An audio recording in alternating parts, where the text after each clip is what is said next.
What are your strengths and weaknesses? Sir ये सबसे चूतिया सवाल है सर. सबसे पहले तो स्ट्रेंथ है ही नहीं. In English, please. I'm telling you. Why will I tell you my weaknesses? मैं आपको अपने स्ट्रेंथ वीकनेस के नाम पे बताऊंगा. You know, जैसे English. I'm a perfectionist. मैं वर्कोहॉलिक हूँ. मैं इनोसेंट. English. अच्छा बैंक क्या लौड़े? क्या इंग्लिश इंग्लिश इंग्लिश लगा रखा है बे? 4 साल का था मैं जब मेरे पापा जबलपुर में किसी हलवाई के यहां काम करते थे. खुद तो कभी स्कूल गए नहीं, इसलिए अपनी गांड घिस घिस के मुझको स्कूल में भर्ती करवाया. अब कहने के लिए तो वो इंग्लिश मीडियम स्कूल था, लेकिन साले हमारे टीचर लोग खुद हिंदी में बात करते थे. हमारे स्कूल के लड़के एक दूसरे से यो व्हाट्स अप डॉग ऐसे बात नहीं करते हैं.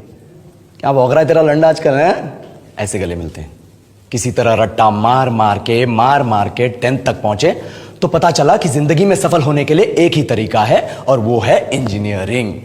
इसलिए हमारे स्कूल के बच्चे हम सब पहुंच गए बकरों की तरह. मैं IIT, मैं NIT. अरे जिस बच्चे ने अपने बाप को जलेबी तलते देखा है वो तो यही सोचेगा ना कि जिंदगी में पैसा ही सब कुछ है. I did not choose this engineering life, sir, and neither did this engineering life choose me. It was shoved down my throat by my teachers while my hands were tied to my back by my friends and my parents watched in silence. और English सुनेगा तो मादर चोद तो सुन.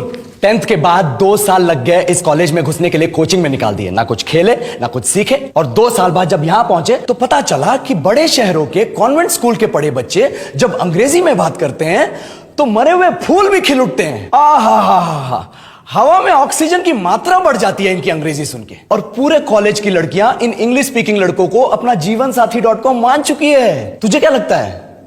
मुझे कभी लगा नहीं कि मैं अपनी अंग्रेजी पे काम करूं, अपने पर्सनालिटी पे काम करूं. बहुत लगा. ये चूतिया इंडस वैली सिविलाइजेशन का जो एजुकेशन सिस्टम बिठा के रखे हो, जिसमें हर साल में 10 सब्जेक्ट, हर सब्जेक्ट में theory, practical, viva, lab work, external, internal, majors, minors, assignment, project, thesis, गांड मार के रख लिया हमारी. महीनों तक नहाना भूल जाते हैं हम लोग और फिर हमारा परसेप्शन बना देते हो कि हम ऐसे ही रहना चाहते हैं. अब इस साल में एक बार कल्चरल फेस्टिवल आता है, एक बार. उसके लिए भी प्रोफेसर से भीख मांगनी पड़ती है. अरे बिना इंग्लिश बोले, बिना लड़कियों से बात किए कौन गांडू रहना चाहता है वैसे? पर टाइम कहां है कुछ सीखने के लिए? लगे पड़े हैं कोडिंग सीखने.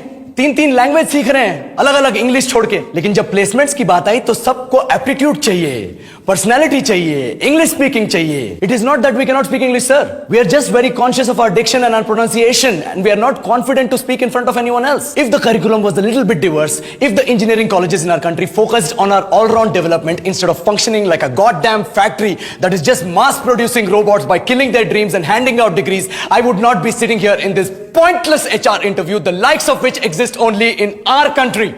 ये लो सर, बोल दिया मैंने 4 और लाइन अंग्रेजी में. अब बताइए,